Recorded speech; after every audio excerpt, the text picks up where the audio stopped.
Heath. Love is in the air. It certainly is. And the air is kind of smoky from all that bacon. Yeah, smoky, the touch of fall. All of our Vermont Mobius Tubes listeners, you live in maybe one of the nicest states in the union. Possibly one of the most remote. We might have to secede from New York. It's nice around and here. Become West Vermont. West Vermont. Okay. Yes. What did you? I would consider this more North Vermont. But New York? Oh. All right. If we were to join, I now understand the joke. yeah. Very good. This is the weirdest place we've ever recorded. Mobius tubes. No, we've done it. Back when I was living in Florida, I did it in a closet. Oh, that's true. I don't have insight into all the weird places you I recorded. got so sweaty. But not as sweaty as our friend Andy is on the day of his wedding. That's right. We can thank him for us being in Vermont right now. Congratulations to the happy couple. Yeah. September 16th, 2023 will go down as their wedding date, but to me, it will always be episode 92 of Mobius Tubes, a video game podcast. First and foremost. Yeah. I'm happy to be here. How are you doing, Heath? I would be a lot better if that TV weren't bolted to this Apple box. Oh, really? Dude, I was gonna show you what your frame is, so you can like make sure your posture is immaculate. Oh, sure. But that I tried to lift it. It is bolted so that like no incidentals happen. It's theft proof. Yeah. That makes more sense to me than the room I'm staying in. The coat hangers are like attached to the rack. Oh yeah. Can't steal those hangers. Well, because I think across however many guests a year, if a coat hanger goes missing, that makes a dent on the balance sheet. Cutting into those profits. Yeah, but we're not here to talk about hotel management until that's a game that we play. Wait, there's totally games like that. Probably. Yeah. There's like Diner Dash. It's just an offshoot of that. Shadows of Doubt is basically just one big hotel. Okay. Yeah. And diners. A word of warning to listeners, we have a rotating third microphone set up for this episode. So there might be some guest appearances. Nobody's gonna come in. Someone will Even come if in. I said that Janus doesn't even know the good video games, he's not gonna burst in. He just has that auto chess trash, am I right? Yeah. Okay, start with the good video games? With the good video games. All right, I've got a couple updates. I'll start with what the listeners are expecting. Oh crap! Am I micro? Oh no, your waveform is tiny. It's fine. Okay, no sweat. This is to be expected. God damn. Us in a foreign land. Okay, how about now? Sounds pretty good to me. It's gonna be audible. We can fix it in post.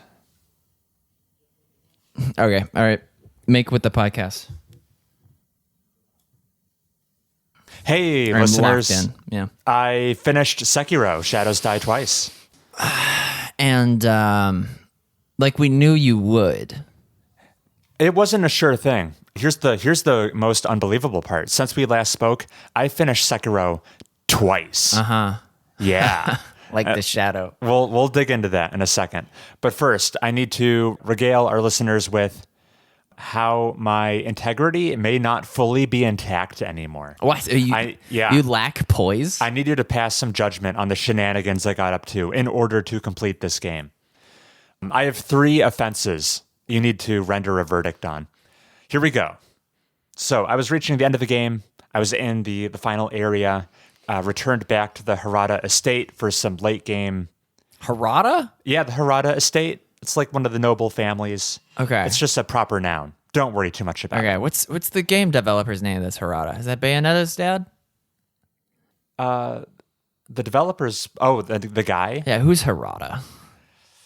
I don't know. I'll It's figure- probably I'll just re- a Japanese I'll surname. remember it. No, but there's one game Okay. dev in Japan that goes by Harada. Okay. Anyway, Sekiro's dad, Great Shinobi Owl, He's a tough boss. You fight him again in the father version. Ooh. He was the boss who gave me the most trouble in the entire game. Not Ishin, not Junichiro. It was Great Shinobi Owl was my kryptonite. So much so that I did not beat this guy. I gave up. I threw in the towel. I retreated. Beating him in the second fight is an optional boss. Oh. Required for certain endings of the game. Mm-hmm. You can complete Sekiro without beating this guy. He bested me. Because what is he, a damage sponge? He just, his moveset, I could not grok it. He's too fast, too furious. He plays dirty. He's a shinobi like you. He has tricks up his sleeve. He's got these spiritual summons he has. Throws some flames around. Cool fight, tough fight.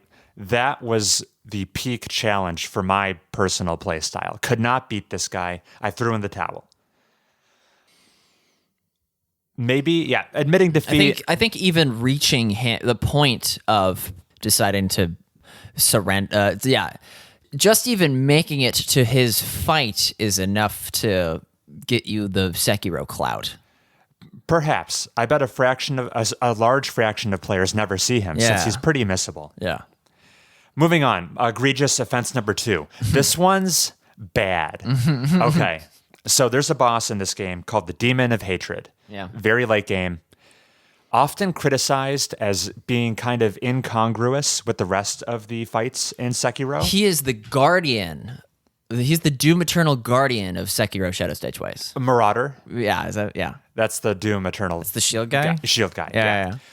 People accuse Demon of Hatred as being a Bloodborne boss that was cherry-picked and plopped into Sekiro. That's all we ever wanted. Which is great, but he's inconsistent. He plays by different rules. All of a sudden, your bread and butter of Sekiro you've been relying on for 30 hours, deflecting every move that comes your way, no longer works so well. This is a boss you want to dodge around. It's very big and bestial. People compare fighting the Demon of Hatred to being in college and having a professor give you the study guide for the exam, and it just being full of bold-faced lies. Like, study for this, and then we're testing you on something else entirely. Oh, okay. So, I mean, that respect for trying to get players to break out of their defined play styles, but here's the thing, Heath. I never really fought the Demon of Hatred. What? I cheesed this guy really hard. So there's an exploit. Is there a browser version? Because you can fight Megalovania Undertale in browser to like practice, like a web browser before you fire up interesting. Undertale. No, I can't even claim to have properly fought this guy. I got him to walk off a cliff. Oh, you I did.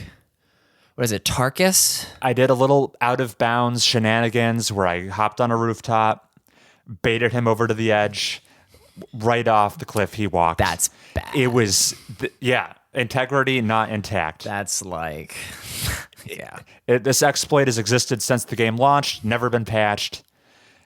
I felt... You happened upon it organically? Oh no, I sought that shit out. Chris! The only justification I have for this is another optional boss, not required to beat the game. He drops some like late game crafting materials. Amazing materials. So I could have walked right past this guy. Instead, he walked off a cliff for me. It's very nice of him to do. Boo. All right, so yeah, things are getting pretty dicey. Oh my gosh. Final. Next thing is you're going to say you used a Game Shark. Yeah, that'd be really impressive on my modern PC to plug one of those in. No, all right. Final boss, Sword Saint Ishin. Funny story leading up to this guy. He's the final boss. Man, people love this fight, and I can see why. It was super cinematic. He really tests you on a lot of the game's mechanics. He's just an old, frail man. Yeah. Also Bloodborne boss. Also, yeah, a bit. Ishin is the final patriarch boss of the Ashina clan. He's Junichiro's granddad. Jiro Kutarabi? Junichiro, that earlier boss I talked about. I was thinking of 13 Sentinels names. Okay. So I had something spoiled for me that I knew Ishin was the final boss of the game. And you have a fairly amicable relationship with him throughout the plot as you progress. He's like he gives you your namesake, Sekiro, Oh. the one-armed wolf. And over the course of the game, one of the instigating points of conflict in the game is that his health is ailing. He was this amazing swordsman who successfully did a coup against the federal Japanese government. Janus sighting. Janus just walked in the background like Bigfoot. Never know what's out there in that Vermont wilderness. But yeah, I wish the window is open so we could be. Oh, the window is open. Or at least one of them. All right, good. so Ishin, over the course of the game, he's like terminally ill. And I'm like, okay, I know he's the final boss. He's not looking to be in great shape. I wonder what his recovery is going to be like. One of the materials you get from beating the Bed of Chaos, what was the Demon of Hatred? Yeah, that's what I said. Is some Centrum Silver. And then you give it to Ishin. And then he's strong. This will be. Yeah. You ever seen those old people pharmaceutical commercials? Yeah. They're a dime a dozen. Centrum Silver. Ask your doctor if Sekiro is right for you. So I'm waiting for this whole game Yes, for Ishin to like bounce back. because you know he will. Yeah. And I'm in the final act. I'm walking through his regular dojo area, and there he is, face down on the floor, fucking dead. Oh, it's like Sonic. And Emma, the doctor, is by his side, and she's like, the master has passed away. She's just checking his pulse. Now's not a good time. I need to be with him. And no, the dude's fucking dead. Yeah, but we've seen apes come back to life in this game. So. This is the game all about immortality. Yeah. But no, canonically, Ishin, he's donezo. Rip. That was hilarious to me. Like, I know he's supposed to be such an intimidating presence, and old age just made him kick the bucket, and he's face planted on the ground. So I'm like, what gives? I know I'm still fight this guy, which leads to a bit of a twist when you reach the actual final encounter in this beautiful field. And Junichiro's back for round 2. And it is such a... You mean Ishin? No, Junichiro's back. Okay. The boss number 3 or so from the early game. Crazy. Who is he's a great filter. He's a great roadblock for a lot of people, that first Junichiro fight. And you fight him again right here in the field. Yeah. He's like the precursor to Ishin. And it is such a progress status update to like test your skills, because you fight Junichiro again, his moveset is largely the same, and I perfected it. Like, he didn't even touch me. Yeah. What a testament to how far you've come. It's a great progress check-in. So you quickly dispatch Junichiro, and he's like, I wasn't strong enough after all. But you know who is? Dear old granddad. And he has this like special sword. He commits suicide to summon his granddad back out of his neck. He summons Ishin back from his prime. Uh-huh. You fight Sword Saint Ishin, middle-aged Ishin, not the ancient decrepit one you knew. You said Sword Saint, but all I heard was Super Saiyan. Might as well. Yeah. Same thing. So I was not expecting that weird entry where granddad climbs out of his grandson's neck. Instead, I thought I was going to fight the old one in his robes. So yeah, that spoiler I knew that you fight Ishin ended up misleading me. Oh, good. Yeah. It enhanced my experience. Yeah. So that was fun. On to the fight itself. It is a really cool fight. 3 phases to it. Here's the one thing where I felt like my integrity was a little bit compromised. Phase 2 and Phase 3 of fighting Ishin, a little bit trivialized if you bring the right prosthetic tool. Sekiro, he lost an arm at the beginning of the game. Right. You got lots of different attachments you can slot into that missing limb. Oh, he's like Nero. Yeah, he's like Inspector Gadget. One of them is called the loaded umbrella. It functions as a shield. And when when Ishin whips out his Glock and starts shooting at you, which is kind of ironic coming from someone whose name is the Sword Saint, literally bringing a gun to a sword fight. But if the shield that you can deploy trivializes a lot of his phase 2 and phase 3 to the point where I felt like, because people talk about this being the definitive best fight in Sekiro, the hardest one that will test every skill you've mastered so far, and phase 2 and phase 3 were kind of easy with this shield that I was using, that I used liberally. So I felt it's still an awesome fight. Lightning strikes happening in the background. Very beautiful. When you finally beat the guy and he kneels and he gives you that well done Sekiro, you can feel From Software reaching through the screen and shaking your hand. You finished their Tough as Nails video game. But maybe the elated high I got at the end would have been a little bit higher if I didn't know that the umbrella shield was so good in that fight. Granted, they give you that tool. I just used it as they instructed me to. They taught you in the Sunken Valley that the shield is good against gun-wielding enemies, so it made sense. But yeah, I think it was surprising to me. So many people universally say Ishin is the toughest one of all, but to me, it was great Shinobi Owl. Couldn't beat that guy. Ishin boils down to scissors beats paper. Yes, it kind of felt like that. Huh. Still an awesome conclusion to an awesome game. The best FromSoft game. It's close. I mean, I've only played 2 of them, so I'm hardly an expert on the subject. Which brings me to, I mentioned I beat this game twice. This is a crazy stat. Is it? Yeah. All right, playthrough 1. I finished Sekiro. It took me 38 hours of gameplay. That's a good hours. Pretty hefty. Playthrough number 2, I hit the credits in 6 hours. Speedrun. Yeah. So granted, it was New Game Plus. I did not have to hunt for the health upgrades anymore. The ape didn't even get up for the second round. That second playthrough of Sekiro really elevated my opinion of the game, just because this was the ultimate power fantasy. This game that was so hard. I hit the Great Ape fight for round 2, beat it first try, didn't break a sweat. That was a major progress blocker for me that first time. It's like, no, once you know how to play Sekiro, you know how to play Sekiro. Yeah. The challenge ceases. There was one pretty interesting observation, though.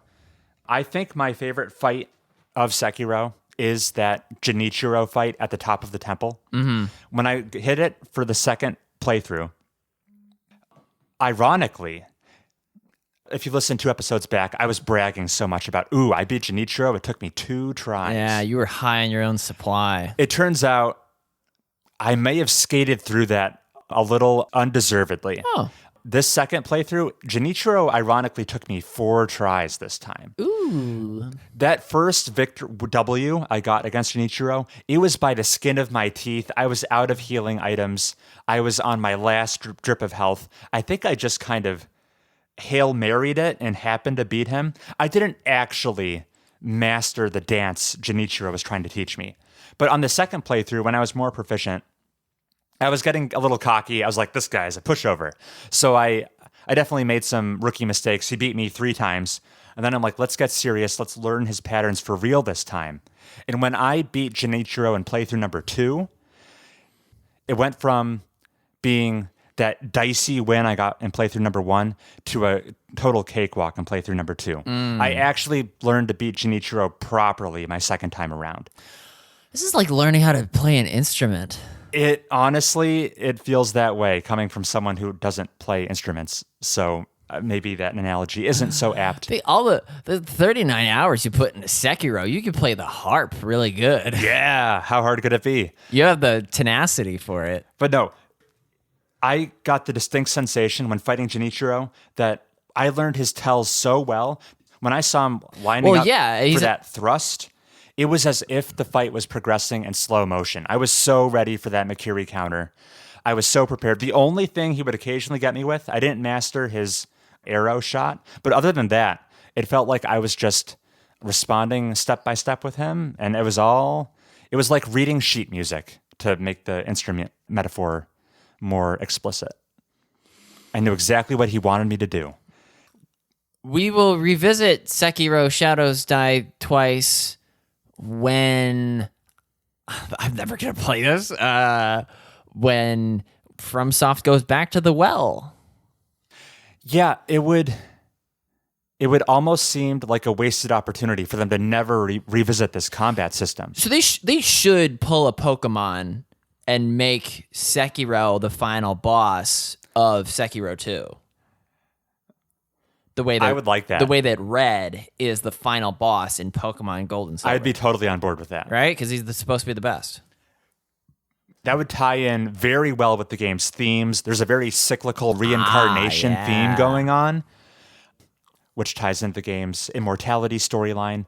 The storyline of this game, I dug it. I was like, yeah, this is pretty good. Then I hopped onto YouTube and watched the Vati video lore breakdown, all like 4 or 5 videos. And I was like, wow, I missed so much. Well, because From Software buries their lore in their item descriptions. They're known for doing that. This is the most explicit From Software storyline where there's like cutscenes that actually are pretty clear, but I was blown away by how much I still missed. There was a lot of really good lore in this game. That also, in addition to my second playthrough elevating my opinion of Sekiro, that Vati Vidya YouTube comprehensive breakdown also elevated my opinion. So I'm riding a Sekiro high right now. In conclusion, the last thing I have to say is that second playthrough, it really highlighted to me, it serves as proof of the mastery of the skills that you have developed. The skills you cultivate in a From Software video game, they may not be like widely applicable and transferable to other areas of your life, obviously, but they do serve as this definitive testament that you can overcome some severe adversity. And I think that's why From Software games resonate so strongly with people who are maybe going through a dark time in their life. Oh, Cut to the Nikki Jakey video, Dark Souls Saved Me. yeah, he's laying in a bed like one of these. Yeah, fetal position, curled up.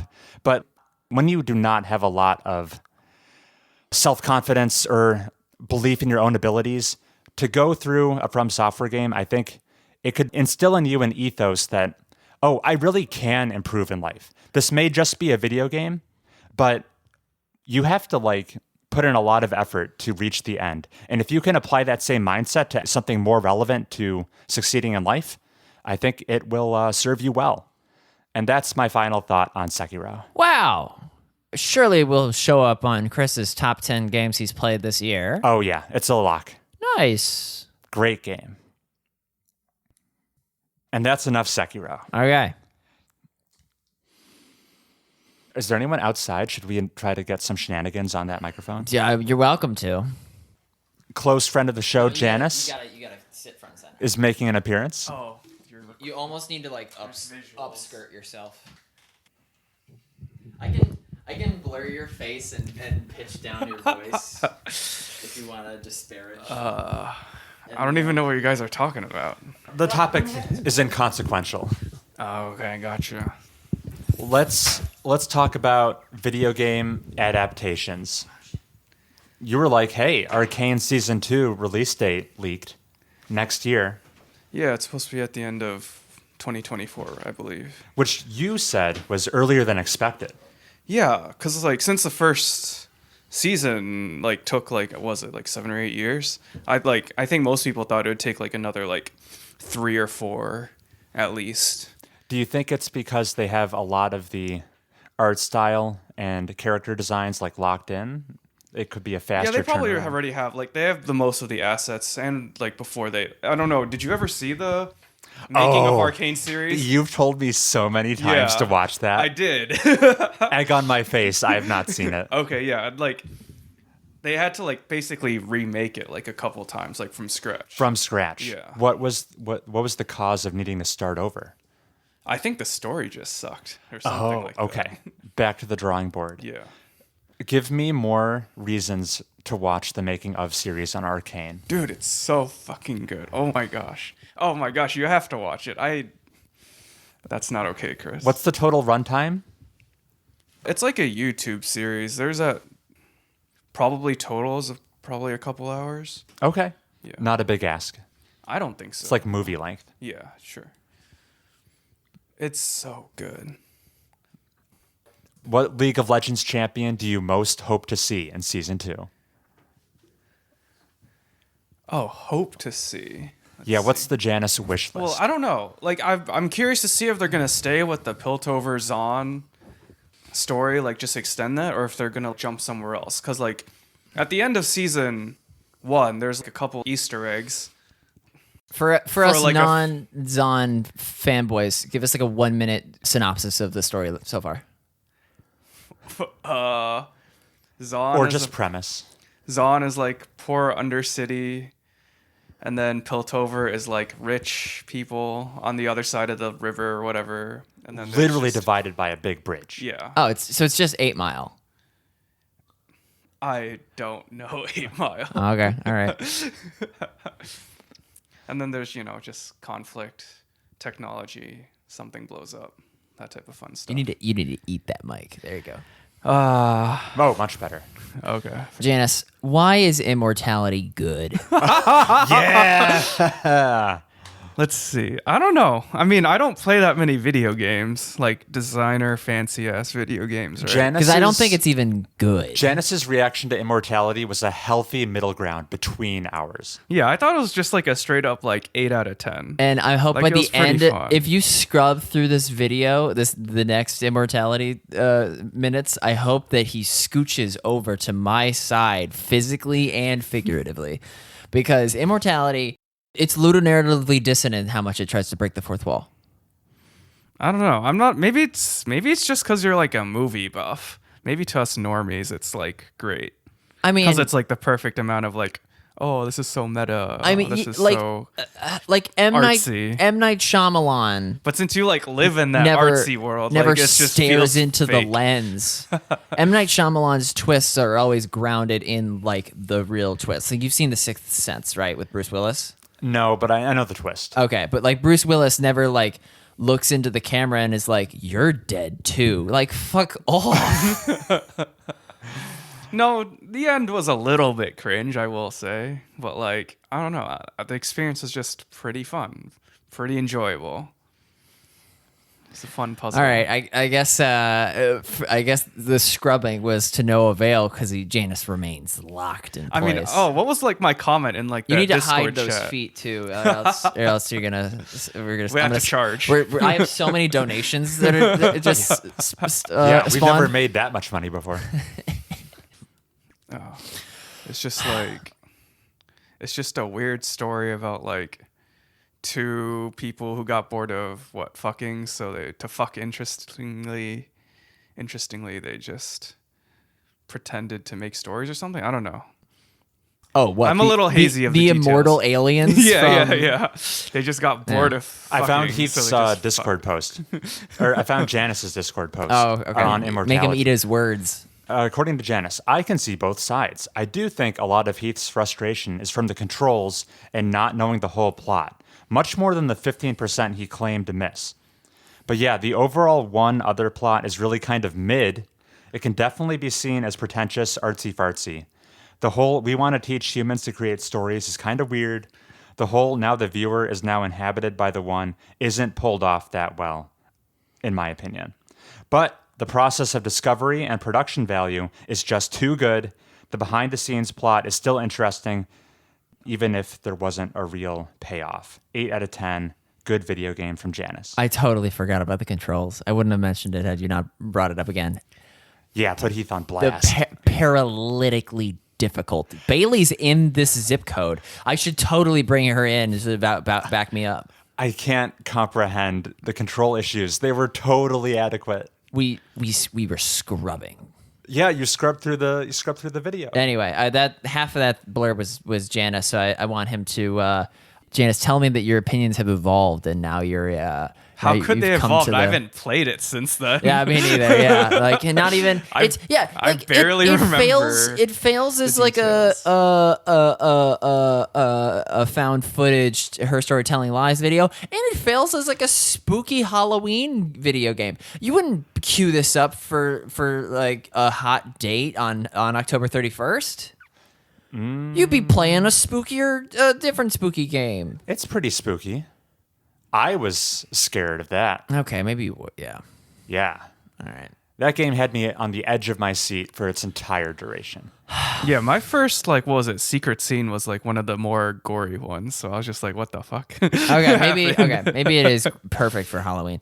Janus, what's your convince us to play auto chess? What's your ideal game? What game are we not playing that we really ought to, aside from League? I'm not sure. I don't think you should be playing League. Janus more so than anyone else would say. But say Riot's your steer favorite clear. developer. Because I don't play video games. That's true. Riot's my favorite music studio. That is true. Riot is a music studio that makes games. Just to promote the music. I don't know. I do think that Chris would like Teamfight Tactics. I think it's like it would tickle like that board gaming, economics managing. I don't know. And it's a little bit of like gambling. I don't know. I think Chris, Push your luck? Yeah, it's like push your luck type of thing. I think Chris would like it. But like I don't know. I think he's just too pretentious. Like he's too cool for any sort of mass market. It's just because it's you can't launch it through Steam. That is true. Yeah, you do have to download the League client for that, or do it on mobile. And mobile experience, I haven't tried it, but I don't think it's as easy. I don't know. I don't play that many video games. How far did you get in 13 Sentinels? Oh, I have not. Ever since I stopped messaging you guys, that's as far as I got. I kind of forgot about it already. It's a time investment. Yeah, that is a time There's only investment. so many times you can go get ice cream or yakisoba pan with Crepes? the girls. Yeah, those girls. They're Infinite loop they're in a game with infinite loops. speedrun any percent rushing diabetes in that one scene. Somebody likes feeding. Anyway, Janice, closing thoughts. Closing thoughts. I don't know. how do I you didn't want to wanna- keep you forever because do you want- we have to talk about Switch 2, and we have to Okay. talk about. Wait, did they announce I a have some Switch bad 2? news. Oh, Yeah. okay. I have a game that might be fun to have Janice around here for. Oh no, it's just a game I played that I want to talk about. Oh, damn. Yeah, I know. Don't get too excited. Okay. But I wanted to sell you on this game, Heath, as something to potentially play with Bailey. This is let me guess the title. This is like Crystals of Memory. No. Although memory is apt because the game I'm bringing to talk about is The Forgotten City. Oh, this is George. That's Forbidden yeah. City. Forgotten City. I swear. Yeah. Although it's tempting to say forbidden. This is the gods are not pleased. Yeah. Whatever. So this is a game that started its life in 2015 as a beloved Skyrim mod, Mm-hmm. award-winning even in Australia. Like what award? Australia, an interactive narrative All right. award or something, that got a full-fledged proper release in 2021. Even got some nods at the Game Awards, nominated for Best Debut Indie Game. Here's how I'm going to sell you on it, Heath. Here's the premise. It's an ancient Roman city, lost in time, that you stumble into, and you're like this outsider brought in to fix a problem that they have. This city's cursed Right. with the golden rule. Basically, everyone in the city will be put to death if a single occupant commits a sin. Right. It's the golden rule. The many shall suffer for the sins of the one. That's what he says. Yeah. Yes. And the leader of the city brings you in, recruits you for your detective solving skills, I guess. Yeah. And he says, I suspect someone in the city is very soon going to commit a sin. I need you to figure out who it is and put a stop to it. Otherwise, By killing them. Oh, wait. Oh, yeah. That's a sin. And immediately you start grappling with questions of what counts as a sin. And the game is very interested in picking that question apart with you. It's like it's gonna be like Covet Thy Neighbor or something. Very philosophical game. There's lots of great discussions and debates you can have with characters. This is a narrative-focused game where the vast majority of your time is just getting in discussions with people and hashing out their various philosophies and figuring out how you can skirt the rules of being sinful. Oh? Yeah. And I haven't gotten to the big Wait, twist. so it's just appealing to an omniscient authority of like, this isn't a sin. This is appealing to those Philosophy 101 students, I bet. Okay. But the big twist is this is Outer Wilds, my dude. There's a time loop. Oh, yeah. So that's how you get around the fail state of obviously there's going to be some sins as you progress. Yeah. But you can reset the time period, go in with more knowledge about what's going to be happening and at what times, Yeah. and try to extend the life of the city as long as possible. And eventually maybe even solve the curse. It's a mystery. Oh, so NPCs are destined to cause a fail state unless you intervene. Yes. There are fail states that occur at certain times unless you So interfere. you could be smelling the digital roses, and then a fail state occurs just because you were bonking your if you head on dilly a- dally for way too long, you're gonna start seeing golden statues coming to life, shooting people. right. Yeah. Because an NPC over there wanted a pound of flesh. I don't know all the sins. What's gluttony? Yeah, he envied the chunk of marble that guy had. Sure. Right. And it is designed in a very I'm not gonna sell it so hard. It is not as cool as Outer Wilds. The puzzles you solve are not as mind blowing. I watched the whole George. Okay.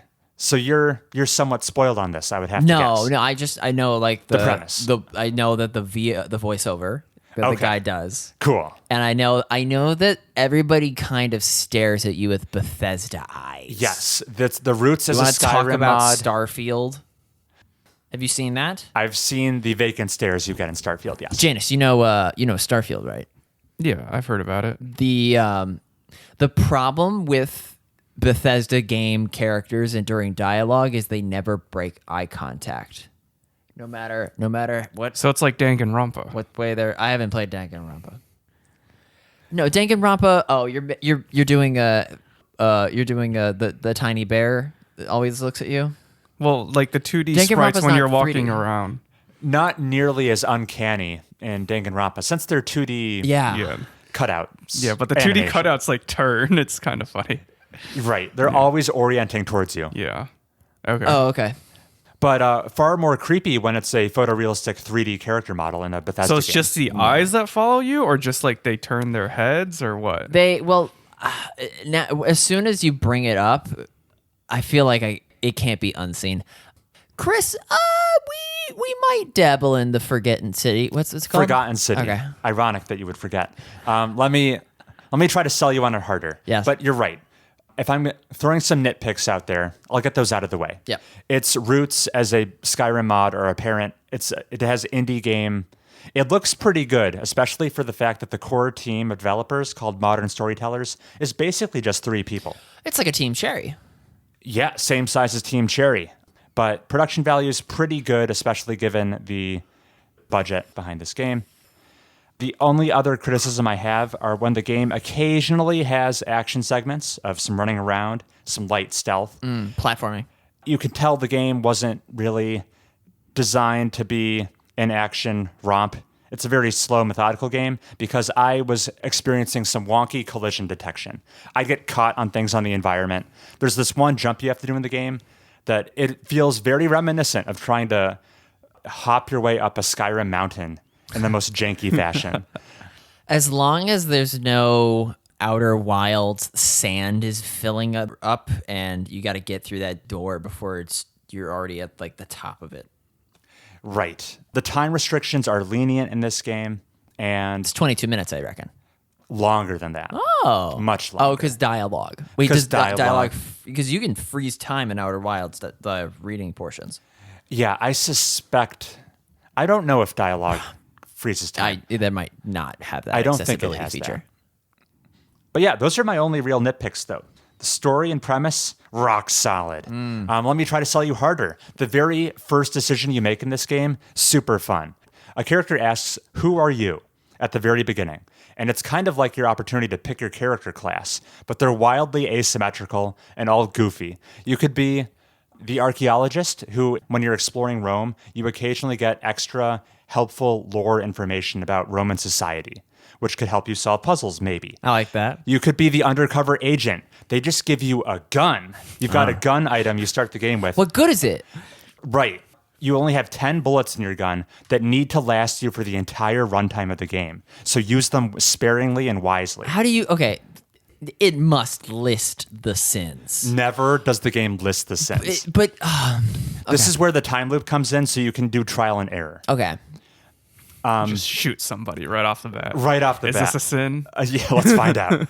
So cool gun. You can be a sprinter or like an athlete. So all of your running is 25% faster. There's a Queen Meave class you can pick. Pretty much. Weird. Or you could be the guy with a lot of health. So some of those are maybe more fun than others. Oh, it's like Minute. The speed guy, if you run in a certain direction, you'll get to a special character that you would otherwise not be able to get to before the loop resets. I never found that to be the case, but that would be really cool. Yeah. So yeah, right off the bat, very different powers you can choose from. None of them are like going to totally redefine your playstyle.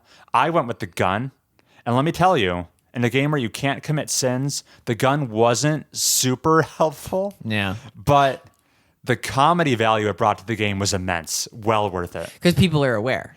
Because you whip out the gun and everyone's like, what's this? They're all ancient Romans, so they have no context for what you're holding. Oh, it's really a fish out of water. Okay. And you threaten them with it, and they're very unconcerned. Then you blow them away, and it's peak comedy. And then you get a reset. And then you get a reset. This is. I don't know about this. I highly recommend the gun route. It was great. What else? Oh, a testament to the game's simulated schedule. Old Testament. The game operates on really internal logic, like you would expect from an Outer Wilds game, where knowledge is so valuable. If you know what to do, you can boot up a fresh save of the Forgotten City and hit credits within 5 minutes. Yeah. Knowledge is that important and integral to solving the game. Hats off to that. That's a good sign. It isn't as cool because it's not pure knowledge. Your inventory is persisted loop to loop. So there are certain like key items you need to find that would be progress blockers if you didn't have the item in your inventory. It's okay. Well, that gives a pass. So it's not the pure dedicated to knowledge only progress that Outer Wilds has. But it's knowledge is a huge component of this game. To the fact where I could tell you like 2 things right now and just spoil everything. Oh, darn. And yeah, the central mystery kept me constantly intrigued. I really liked the constant debates and perspectives the different characters give you. It does have a real like Psych 101 feel to it. Yeah, so it's like real Merchant of Venice type litigation. I never read Merchant to Venice. Oh, I won't spoil it. Thank you. I will say, the game has multiple endings. Samantha and I played this together. She highly recommends it as well. Does it say like this play session was ended by envy? It'll be explicit about which ending you got, but it won't be attributed to a certain Is sin. there literally like is there literally like a beauty pageant going on and there's a hot NPC that everyone lusts after and you have to like cut a rope so that a curtain falls on the hot person so no one can lust?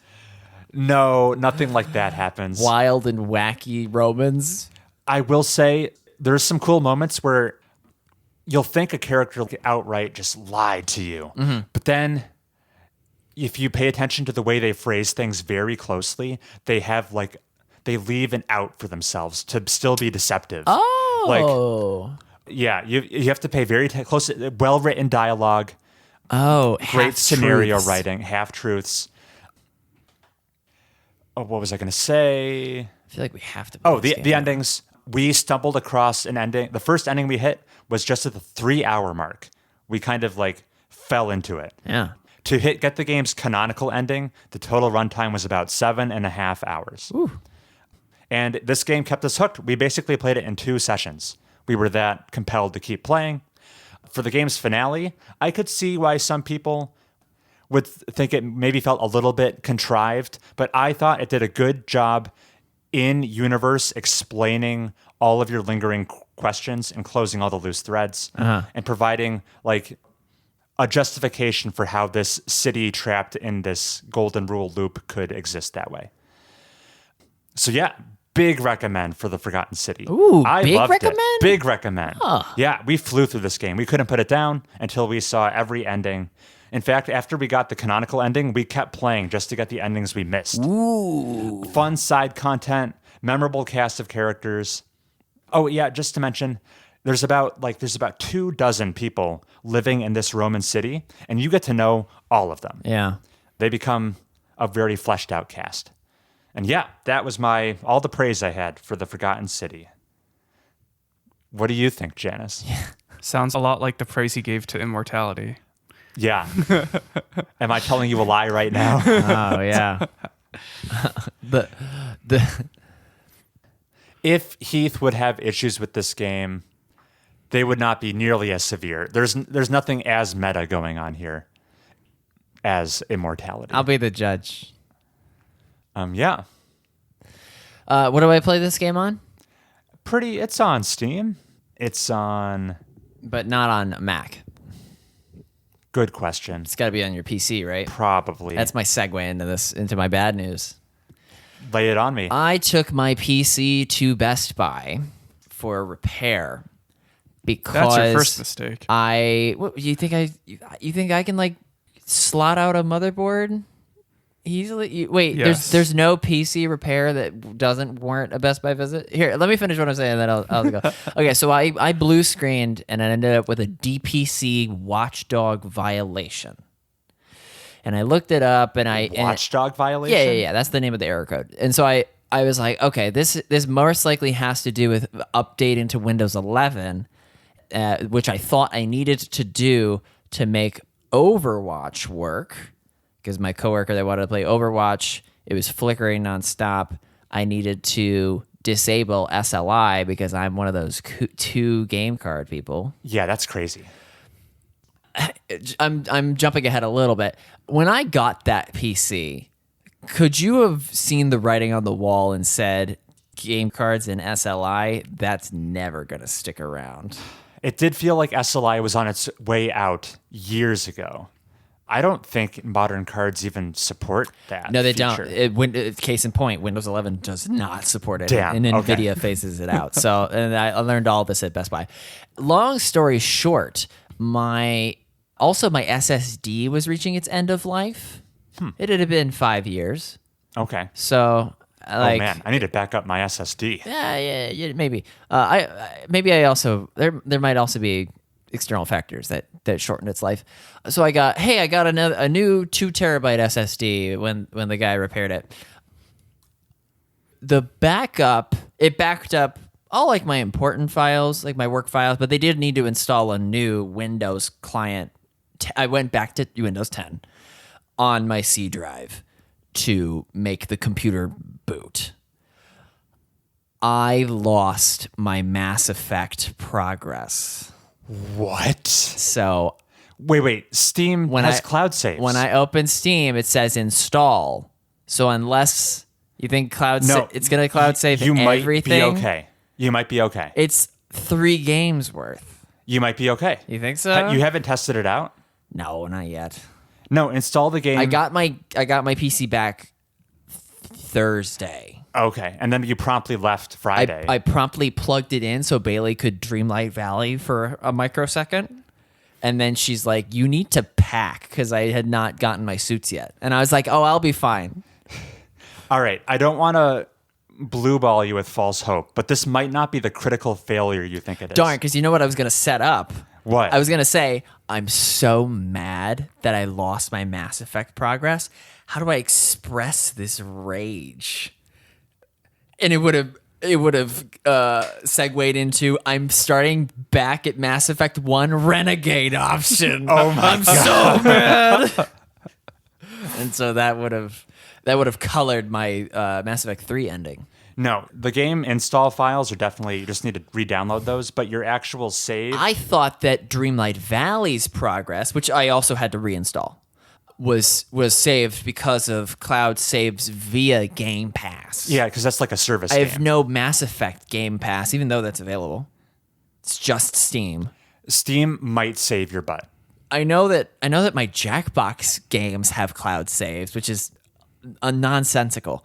But okay, all right. So that's where This I'm at. might not be the critical failure, like failing to bring your suit to a wedding. I brought 2 suits. I brought 0. Yeah, that's funny. I wish they fit me. Hey, so that was my bad news, and then Instead of Best Buy, you should have called up Aiden Pierce for your Watch Dogs error. who's it? What? Oh, wow! The Ubisoft Protagonist of 2014 2014 video game Watch Dogs. Dude, that Watch Dogs looked so good from the trailer. That game has the distinction of being the first like next gen game shown at E3 at the time. It's a good go-to example for the term bull shots. Yeah, Screenshots that are less than truthful, Authentic, yeah. Yes. Well, heck, unless I mean, we have hours and hours before this wedding. Maybe I can squeeze in Case of Golden Idol final DLC. Ooh. Because who was expecting that? I was expecting at least one more. Chris was. The answer was Chris. Because just the naming convention, it was like Golden Idol Mysteries : and then the first DLC. Yeah. So he was setting himself up for like a multiple. So that's on the docket, as well as what was the game that you mentioned Lucas Pope's namesake to sell me on? Chance of Sinar. Because that as soon as you dangle a Lucas Pope in front of me, I start Yeah. Language decoding game. I just know it uses that same progress mechanic in Obra Dinn, where if you lock in 3 pieces of information, it gives you a confirmation if you're right. That was a nice approach to doling out the solution. Yeah. That's all I have to talk about. Janus, you want to do the music guessing game? Since you've stuck around long enough? I'm good. Thanks. You can just cue them up right here. No, and I'm I'll good. sit there. I'm good. And whichever guesses it first gets the point. I'm good. Using the songs I selected. No, he's got a short list. Oh, gotcha. I do have a short list. I Now's not the didn't time. think I'd be so lucky that he was tuning in. You're not going to listen to this episode, are you? I will listen up until the point I join. All right, let's roll along with the evergreen content. Chris, are we taking a break or are we going into news? What's our runtime? We're just shy of an hour. Yeah, then let's go into news. Yeah. Take a break. Yeah, stretch your legs. Dude, this is way less comfortable than our regular setup. I'm You good. Look at you. I'm about equally comfortable. That's crazy. This is a box. Oh, you did unplug something. Yeah. And we're back. And we're back. No, you're not. Don't do that. Are you taking it? Oh, okay. No, we go. Proceed. Unicorn Survivor. Yeah, surprise Nintendo Direct, focusing on titles coming over the next 6 months or so. Yep. Heath, I am so hyped for Unicorn Overlord. Now, is this? Am I supposed to get excited as it's even betterer than 13 Sentinels, or is this a Bayonetta 3 situation, or what's that storybook type of? Bayonetta Origins? What's it like? Serena's Adventure? Yeah, something like that. Is that what Unicorn Overlord is? I don't know what you're getting at Unicorn by comparing Overlord. it to those games. Because if we think of 13 Sentinels as Bayonetta 3, is Unicorn Overlord Bayonetta 4? It's the next mainline release from Vanillaware. Okay, so It seems like a main project. it's a mainline release. Mainline Okay, game. It seems to be skewing... Because I've only known one release, but you know more. Right. 13 Sentinels was a pretty big departure for that studio because they mostly make these like side-scrolling action games, hack and slash. I just don't want to get excited for Unicorn Overlord and have it turn out to be Redfall. Sure. Well, it's not a service game, so don't rest easy. But yeah, 13 Sentinels departure. It was story-focused strategy game. This is also a strategy game. Looks a bit unconventional. It's now in a medieval theme. This has that iconic Vanillaware art style. Milady. I don't know how crazy the It could narrative's going to totally get. be set in the same universe and just be like, how many? The time jumps in 13 Sentinels is 40 years, Oh, 20 years, 22. 20. No, I think it was like 45, 85, 22. It was 40 years. Yeah, you're right. It was 40. Yeah, something so years. it's just 40 times however much to get us back to the medieval times. right. Yeah, Okino shows up in a shining armor. But no, it looks great. It's coming next year. It's gonna have to compete with Frostpunk too. You'll have time for both. No. Now that you've wiped all Mass Effect progress away. Yeah. Yeah, very little to go on, just one trailer. That was competing for my most excited announcement of the Nintendo Direct. With The only other one being the remaster of Paper Mario and the Thousand Year Door. The GameCube classic. Everyone's favorite Paper Mario game. Samantha, Paper Mario is one of her favorite franchises. damn. And she's never played that one, so she's over the moon, and I'm right there with her. I really want to play this game. It's coming to the Switch as a remade format next year as It's well. a port. It's probably the same amount of content in the game, no new stuff. Okay. But it's definitely been visually enhanced quite a bit.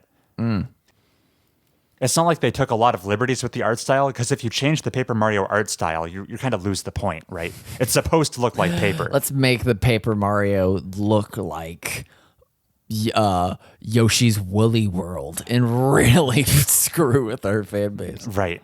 But no, people couldn't believe that that game is finally being acknowledged, because the Paper Mario franchise, as an outsider, I think it changes quite a bit from game to game. Like they're not adhering strictly to a formula. For a little while, people thought the Paper Mario franchise lost its way. Well, Origami King. Yeah, people were It was middle of the road Yeah. on Origami King. But for Nintendo to acknowledge the one everyone universally loves, Thousand Year Door, bodes well for the future of the franchise. Which is great. Which is great. What else is great? What else is great? I mean, those were the two highlights from the Nintendo Direct to me. Do we talk about Starfield anymore? I don't think we've mentioned it. No. You want to dive into it? That game's reception has been all over the place. If you like a Bethesda game, then you're gonna like Starfield. There's a big caveat to that claim, though. And that's the fact that Starfield, the open world, is really chopped up Yeah. and atomized.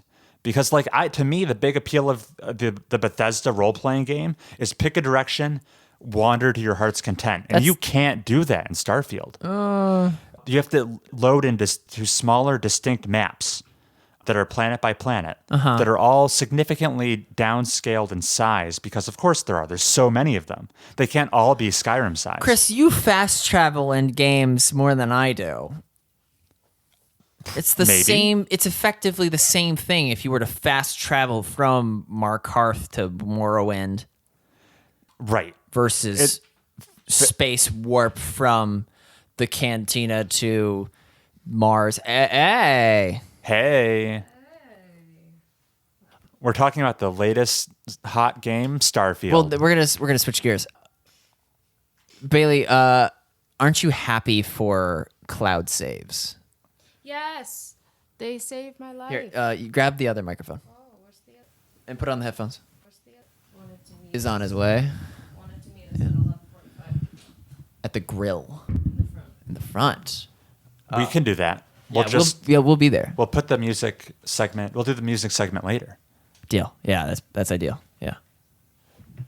Hello. Hey, Bailey. Hi. What has been your favorite part of this trip so far? Last night was really fun. I mean, so we drove for 6 hours and it was really exhausting, but probably the best part was finding out that we had a massive room Yeah. and having everybody over, because that was a good time. Sing the praises of this room. It's crazy.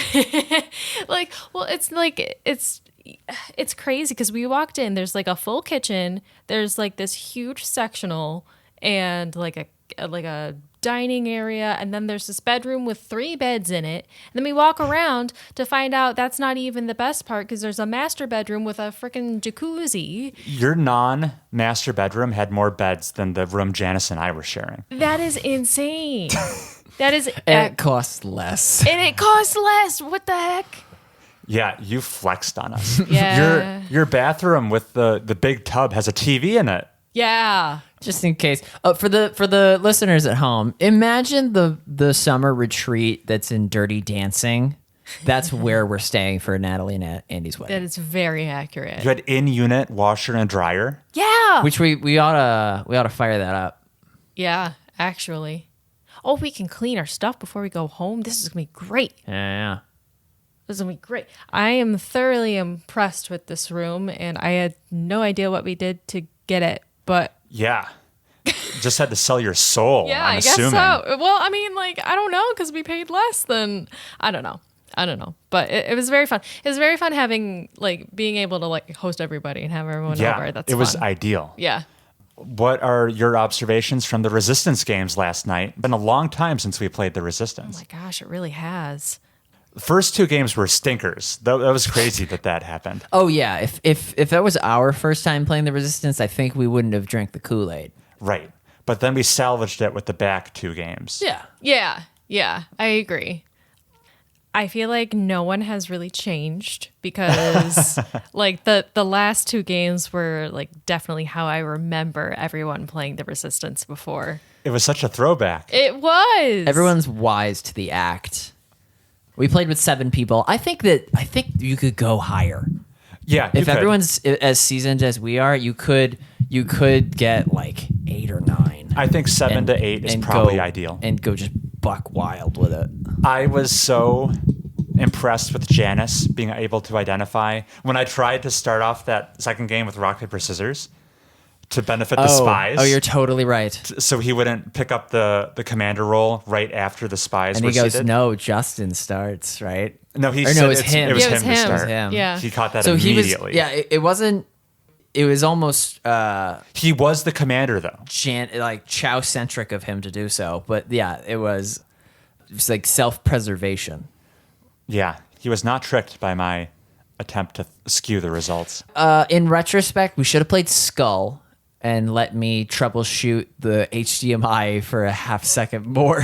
That HDMI was cursed. It was. I think it was laptop falling asleep, changing Yeah. sound preferences. Yeah. Everything that could have gone wrong went wrong.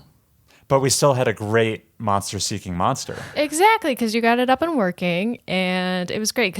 And we were talking about Monster Seeking Monster recently. We're like, we haven't played that game in so long, and it's only good with like a large group of people. Yeah. So I was like super excited to get that up because I think it's one of the funnest games. It's so good. Yeah. You two were my first matches. Yeah. Spreading that vampirism.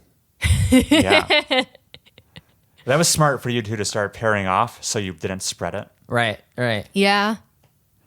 And then I should have realized it was too good to be true. Janus kept wanting to hook up with me because he was the monster hunter hunting vampires. Oh. I was a vampire. So he was getting bonus hearts left, right, and center. Monster Seeking Monster has the same depth as like Cosmic Encounter, where you could be like, you don't want to give him a colony. It's going to snowball into such and such because he's the monster hunter of alien races. I think the catch-up mechanic of revealing the current leader's role is well thought out. Yes. Yeah. Yes, I And the- agree. And the music's so good. It's so funky. Yeah. Yeah. Great game. Mm-hmm. What letter grade would you assign it in your tier list of Jackbox games? Oh, don't give me a letter grade. I want to say it's in the top 7. Oh, okay. What are the other 7 that are? Patently Stupid, Quiplash with the right people, and then I just love Faking It with the text, Faking It is fun. specifically the The final round. text you up that one. Yeah. Yeah. I might even say that Quiplash 2's final round is way better than Quiplash 3's final round. I would have to agree. with the exception of like the cartoon speech bubble fill-ins. You ever remember those? Where the final quiplash is like, what funny things does like that character say? It's like I could take it or leave that. Yeah. And then did I mention 5 games? Blather Round. Chris hates Blather Round. I really like it. I like Blather Round. Remind me. Chris said you are it is I was gonna say taboo. It's like guess the word, but it limits you in the descriptive key phrases you can say. That's right. So if my word is Ronald McDonald, I could say he is a happy food man. That seems like too descriptive. Yeah, Blather Round left me cold. Right, because it's you're like, why can't I just use the right words? Probably. We only got 15 minutes before the man of the hour arrives. So Right. Shout out to Andy. So let's lead the discussion. What else do we need to talk about? Oh, you got name dropped during the Forgotten City talk. Yeah. What? You like Ancient Rome, There's a right? game we gotta Yeah. play. Yeah. You like Ancient Rome, right? Aqueducts. Yeah. This game, Aqueducts, confirmed. They're in it. She likes Ancient Rome because it's a lot warmer and You think I'm so simple. oh, I mean, because when have you been there? I was in Rome for my 18th birthday. Oh, that's true. Yeah. And I Trevi did- Fountain and all that. Yeah, I did the Lizzie McGuire toss the coin into the Trevi Fountain. Chris has never seen the Lizzie McGuire movie. Oh, you're uncultured, Chris. It's true. Oh, so good. I bet Samantha's seen the Lizzie McGuire movie. Absolutely. She's seen He's All That of all things. Okay, so next movie night is the Lizzie McGuire movie. All right. Well, we could Alright. force him to sleep here and say that Janus has to sleep over there. We could be like, "Oh, Janus snored too much, kept us all awake. Chris, you got to stay here." And then we play it on that TV. Drift to sleep with it on. Right. Yeah. We could stop the podcast here and resume it later. Let's do that. Cool.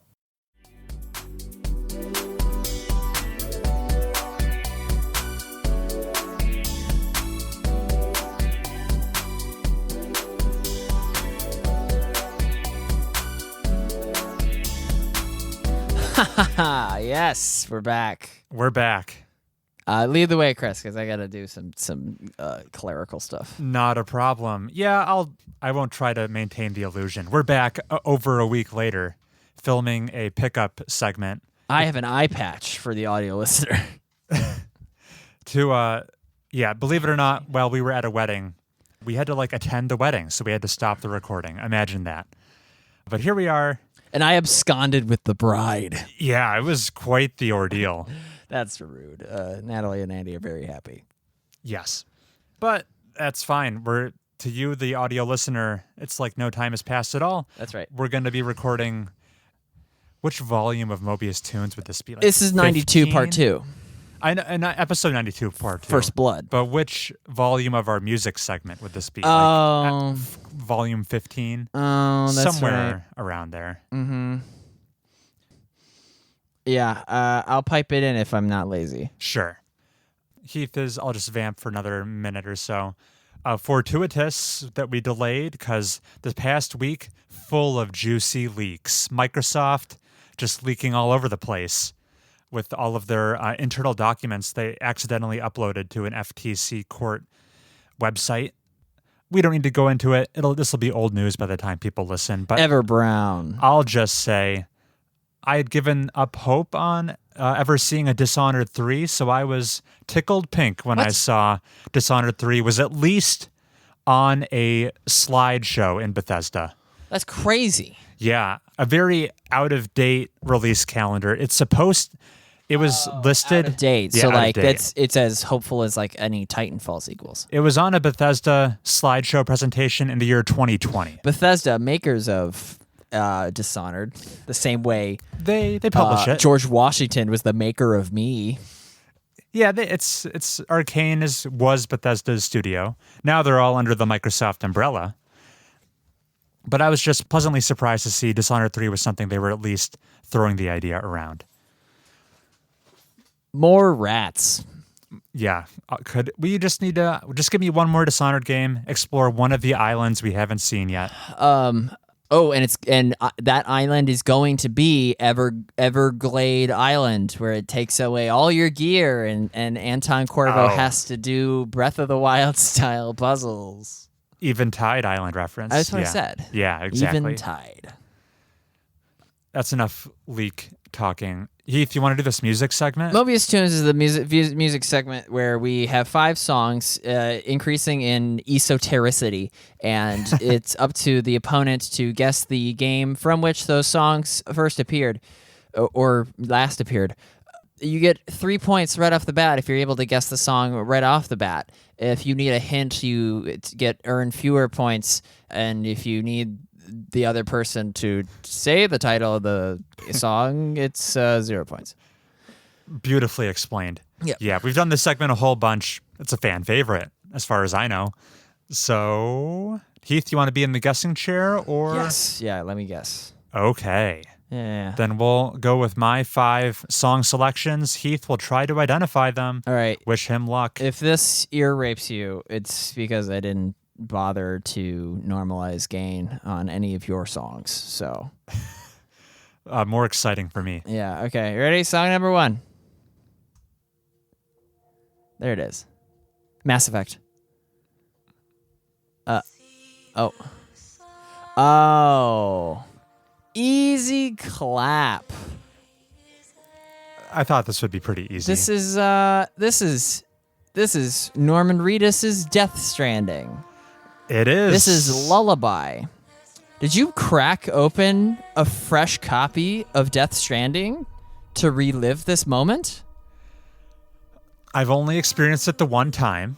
Of course. Is this to celebrate Death Stranding coming to mobile platforms? Oh, that's right. The latest iPhone 15s can run Death Stranding. Which is ironic because Norman Reedus is literally shipping the latest iPhone 15s across the United Cities of America. Right. No, this is just a song. Don't drop it. This is just a song I'm very fond of. It's, of course, very tied to Death Stranding with the lyrics. You call it Lullaby. Yeah, I don't ain't it? think I've ever seen it called that. I just heard it called BB's theme. Oh, yeah, okay. And then literally like half the cast whistles it. Probably. Yeah. There's just the melodic phrase.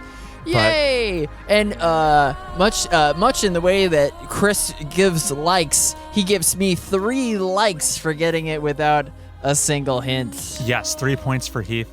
I'll say I chose this song because I think this moment in the game when this song plays is probably the most emotionally affected I was in all of Death Stranding. Oh, you shed a tear, and it wasn't because of the chiralium in the air. That's right. It was because of emotions. Let's see if will Chris have even twice the emotion in Death Stranding 2? I can only hope. The answer is no. Yeah, that'd be a big ask. Death Stranding 2 is going to be whack. On to song number 2. On to song number 2. I discovered your theme. This is from Metal Gear, surely. Oh, never mind. The vocalist changes everything. This is this could be from Control now. Are the lyrics important? No, it's got to be just flavor. Oh. Is it raping your ears? Okay. I'm good. Oh, this is... Oh. This is probably... whatever her name is, Juliana's theme. Mm-hmm. It's a female vocalist. And it's funky the same way that Deathloop's atmosphere was funky. and she says the title's name. What was the at least when I gave you Mortal Kombat, I redacted the title. Oh. because I wanted it to be a teens of a challenge. But see. I nailed the character. I could probably nail the number of minutes into the game when this is first heard. It's gonna be 92 minutes in. That'd be really impressive because it's the credits song. Oh damn! Well, I'm that good. Chris. You're that good at this Deathloop game. Yes, you're correct, Heath. It is Deathloop. This whole song was going to be it was just a race of if you made a guess or not before they state the title. I should have cut it, but I was operating off of your laptop. I don't know how to use Mac devices. 6 points for me. I am. Yeah, you're doing great. Yeah, crushing it. On to song number 3. Is this where my downfall begins? This is where I expect you not to get it right off the bat. 3, 2, 1, go. Song number 3. A lot of these, like, Na Tabenya starts. What is that referencing? Lion King. Oh, okay. Na Tabenya Bazim Bibala. Okay. This is, this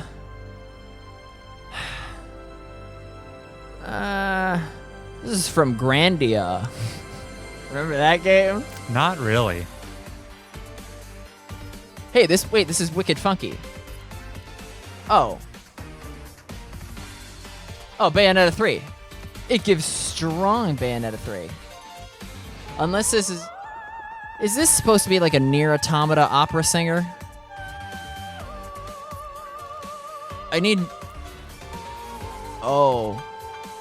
The lack of words is discouraging. Makes me think more of an indie title. It's not Necrodancer or a Necro-like. It would be more pixelated. More pixelated, yeah. And this isn't Sparks of Hope Opera Rabid sequel, even though that would be the highlight of that game. Instead, the highlight of Sparks of Hope is finishing Sparks of Hope. Chris, this is Heath's gonna make his first guess. It's not Bayonetta 3. It's just not a lot of there would be more instrumentation. This is gonna be. It's indie as hell. No, if it had lyrics, it might fit into like Transistor. But because this is just clown butthole opera vocals. Okay. All right, Heath's working on it. Working hard. Lots of good analysis.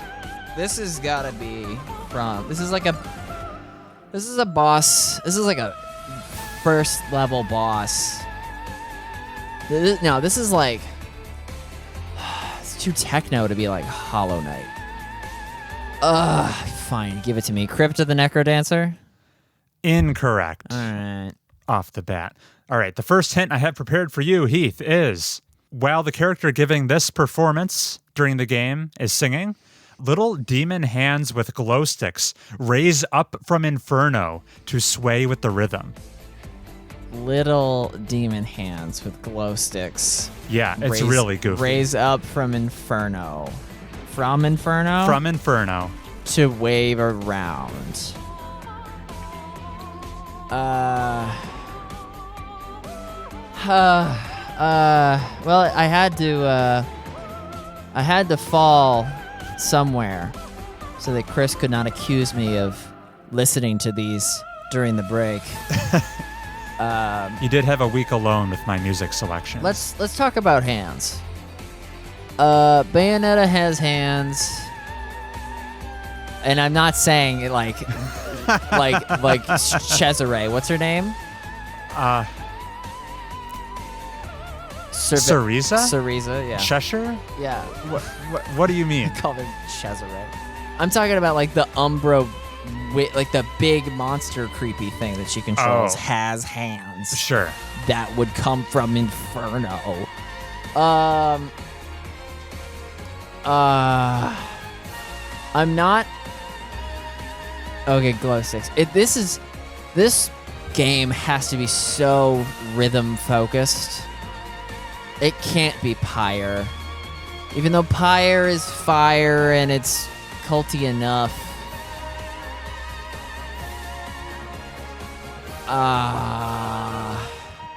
What are the indie games that he likes? Ooh. We are gonna go back to the well because I know he friggin' loves it. Pyre? I'm sorry, it's not Pyre. I thought it was Inferno. All right. Nah, it wouldn't make much sense. Yeah.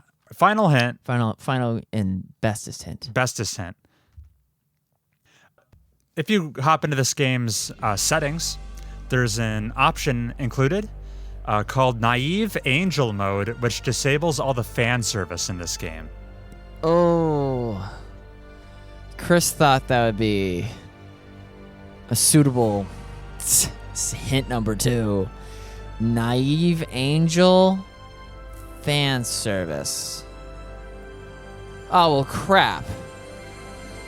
It is Bayonetta 3. Crap. That was the first words out of your mouth when you heard this. Yeah, but I thought it would be actually a banger like Moon River or something.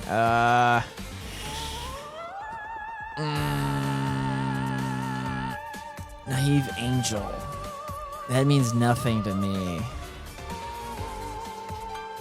It's a toggle to remove all of the fan service in this game. Oh, I know Bayonetta 3 has mad fan service.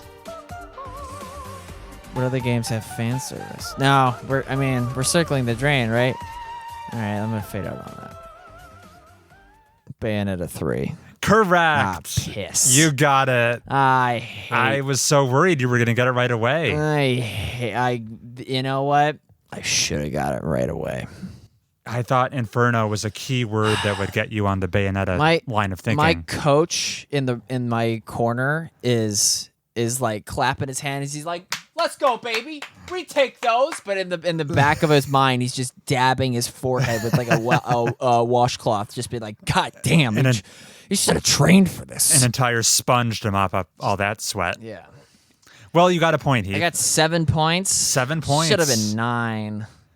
Could have easily been 9. Gross. Okay, we're gonna make up for it here. Those are always the most entertaining ones, where you're circling the drain the entire time. I just gotta go with my guts. Yeah, your guts are right. Yeah. Song number 4. Here we go. Beep, boop, bop, beep. All right. It's just like, it's giving Undertale Plus. It's like that core, but like a next level sound font.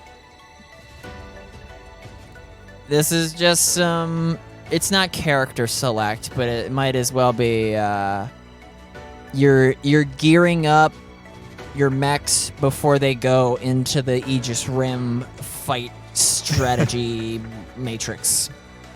Please give me some lyrics right now. I got an automaton. You know what that instrument is? That little it's a literal mouth opening. Look, Google image. Okay. Automaton. Okay. It's like really, really nerdy girls play it.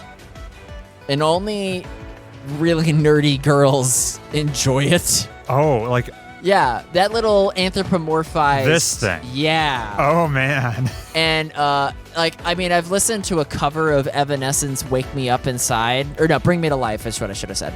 I listened to a cover of that song with those, and I enjoyed it.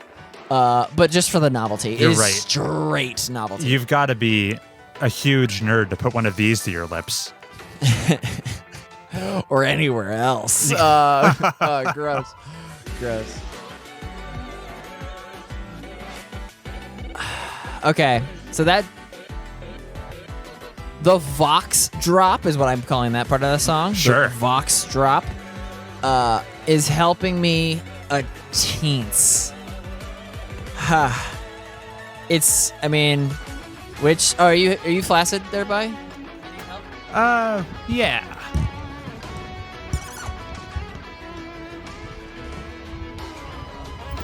Yeah, perfect. Sorry, Chris was drooping. It happens to all guys eventually. Hey, I missed the guitar solo, but I'll talk about it right now. This is just like epic indie game. It's not Fire Emblem. This is gonna be. I mean, it's Japan. Whoa, Jesus Christ! What is this? The song has some range to it. Ay, ay, ay. Oh, I have no idea what to think. This is song 4? Song 4. I didn't know there were 3 songs in song 4. That was your joke, but I made it again. No, it was a good That's joke. all. Yeah, okay. Damn, this is Undertale. No, it's not. You make this segment so much fun, Heath. I'll just throw that out there. This is Gravity Rush 3. 3. Hey, it came out. I just have a copy of that game sitting on my hard drive. It's secret. I wish I had a copy of games, so I could get rid of this cloud feature that's lagging on me.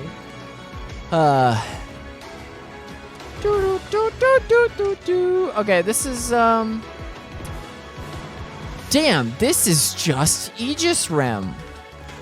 Oh yeah, it would be at home there. I have to make. I've listened to this song for 4 minutes. Okay, pausing it. God, all right. Like swelling Japanese techno orchestral. This is a strategy. No, this game is just pure combat. But I know it's not going to be Final Fantasy, so I gotta make an indie game guess. This is Gravity Rush 1 because it's dated. I've brought 2 to the show already. This is Gravity Rush 1. Valiant effort, but unfortunately no. Okay, first number hint. First number hint. Yeah, you can quote me on that. According to Wikipedia, counting original, mainline games, and remakes, this game is the 17th entry into this long-running Japanese strategy franchise. What is this, Toho? 17th entry in this Japanese strategy franchise. Oh, okay. There's only 2 series that have 17 entries. It's Fast and Furious. That's a joke because there's just way too many Fast and Furious games, and we love their titles. And Fire Emblem. 17. Yeah, dude. Yeah, it's Fire Emblem. So now I gotta make a guess and say that this is Fire Emblem Scarlet Hearts. The taglines are tough. Fire Emblem Rise of Mexor. I wouldn't fault you if you needed to Google a list of Fire Emblem games and wanted to guess off of that. And just go 1, 2, 3, 4, 5, 6, 7, 8, 9, 10, 11, 12, 13, 14, 15, 16, 17. That's my guess. It's all right. It's a Fire Emblem game. I'll tell you, yes, it is. Oh, I nailed it. It is a Fire Emblem game. I'll need you to be more specific. Well, yeah, and then give me a funny. Give me a fun puzzle. Here's the hint. I'll say this Fire Emblem game is a Nintendo Switch exclusive that came out in January of this year, 2023. It's the most recent one. Year of our Lord. Do you still need help? Yeah, dude. What, oh, dude? Okay. Dude, I've done some Clown Shoes song picks on this segment. Okay. And I've given you just a big diaper full of hints that you could scramble together. You think that Chris dates and locations, Elman, his brain is instantly able to row, column, triangulate the subtitle that he knows is just locked into his interneurons. I need some clowning. All right. The name of the game is Fire Emblem blank, where the blank could be a synonym for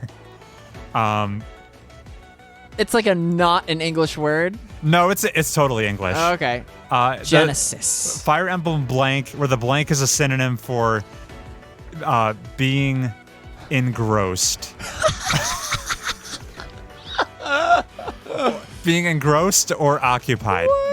What? What? It's the most recent Fire Emblem game. Fire Emblem being engrossed or occupied. Yeah. Look at this thesaurus I'm on the show with. You haven't heard of this game? It's the one with the protagonist has like the gross blue and red hair. That's every game. Oh, that probably is. Byleth had gray hair. Byleth just had seaweed looking hair. Yeah, dude. Fire Emblem. Okay. Being engrossed. Or You find that very funny. occupied. Wait. I don't even. Dude, if you put money down, I could not. Wrestle the I answer could out. not score a point on this round. So I'm gonna go. This is occupied. Yeah. Synonym for occupy or engross. The word is present tense, if that helps. Yeah. Okay. Thank you. Begins with the letter E. That's as much as I can give you. Now we're just playing Wordle over here. Which I'm good at. I'm low-key great at Wordle. I keep blowing my ass. This game is so much fun. Here we go. Fire Emblem embody. Pretty close. Do not give me this point. If you give me this point, there's Here's- a subreddit which doesn't exist is gonna suddenly exist and be Form. like Flare episode 92. Heath did not deserve Fire Emblem Fire Exalted. Emblem engage All right. is the word I was looking for. All right. Here's what I. You Here's should your, have said. Wait, wasn't there a Nintendo? Wasn't that supposed to be? It was like a rumored dev name for a console that never happened. oh, I They call don't know something that trivia. like Project Engage. You and might that became the GameCube or some dumb tidbit like that. you might have the inside scoop on that I don't know. Oh my god. We're, look forward to this, Heath. On song number 5, we're likely going to need to play this game again. Because you're gonna be like, oh, it released in Japan in May of 16th, 2021 at 4 p.m. I was wearing orange shorts that day. I thought you might. Good luck, Heath. I thought you might know the Fire Emblem title of the game that came out this year. Oh no. Oh yeah. Okay. So this is, and then it's gonna be, this Life is Strange entry came out this year. All right. Song number 5. Song number 5. Heath is at 9 points? Question mark. Heath is Wait, no. desperate to 7 get, points. Yeah, he's desperate to get to double digits. I need it. Ready.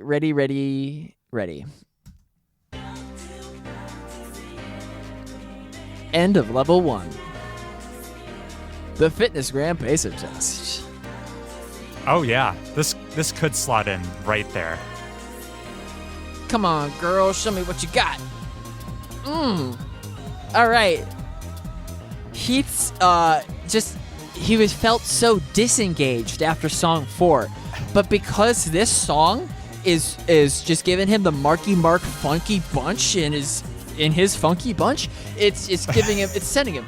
All right. Wow, this is super fun. But like, where's it from? Gosh, okay, it's just gonna repeat. I hope this is like a character selection screen. It's not a fighting game. It's gonna be one of Chris's Japanese. And it's like, breakdown. Girl, why don't you put that book on the shelf and tell me what you're reading. Yeah. It Yeah, that needs sounds some fun. like mass destruction. Hey girl, throw a snowball. I don't know. I'm not sure what's going on I'm anymore. trying to be a suave MC ad lib man. Okay. You take to it so This well. this is so deep freeze, ice level. We're tobogganing together. You are right. This is an ice level. What happens? What games have ice? I mean, Chris let slide that this game came out like less than 12 months ago. So I just gotta think. I don't think I let that slide. He totally let that slide. Hell. Any guesses coming to mind? I mean, yeah, this game came out in 2011, and it's called Learn to Type Frosty Edition. Mario teaches typing freezer mode. Yeah, you have to thaw out the words with your keystrokes. And a very creative guess, but hate unfortunately I inaccurate. needed that double digit score. All right. Hit number 1. It's wordy, but here we go. You might be surprised to hear that this Square Enix developed Nintendo DS exclusive sports game has such a funky soundtrack, but that's because this game's composer is Masayoshi Soken, famous for his work composing the soundtracks to Final Fantasy XIV, its many expansions, Oh! and very recently Final Fantasy XVI's soundtrack as well. Oh, crikey. You mean to tell me that this Square Enix Nintendo collab DS exclusive Sports game was orchestrated by the guy that scored the award-winning expansion Heavensward? And Yes, he did. Yeah, I'm doing the bit. Chris. Oh, God. Okay, DS exclusives. Go. Mr. Layton, is that what his name is? I think so. Professor Layton. Yeah, Professor Layton and the Funky Bunch. That's not a sports game. I wish. I need a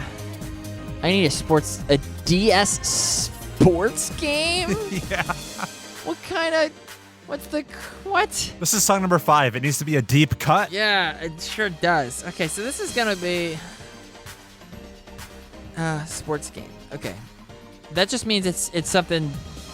It's like sports games aren't and it's on the DS.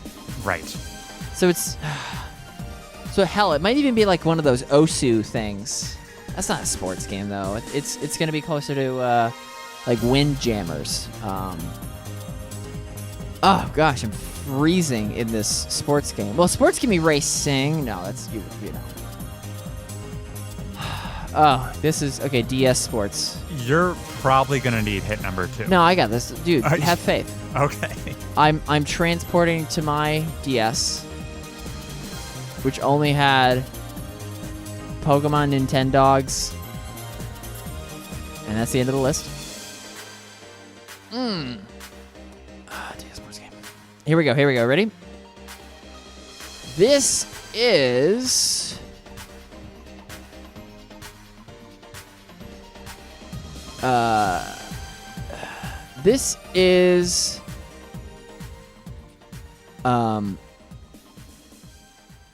Pro Track Whiteout. As an invented title, that would fit. But no, here we go. Final hint. So this is a Mario basketball game. Oh. And the title follows this template. Mario blank number on number. You need to fill in the blank and what number that could be. It's the same number repeated. This game is called Mario blank number on number. Well, okay. That makes me.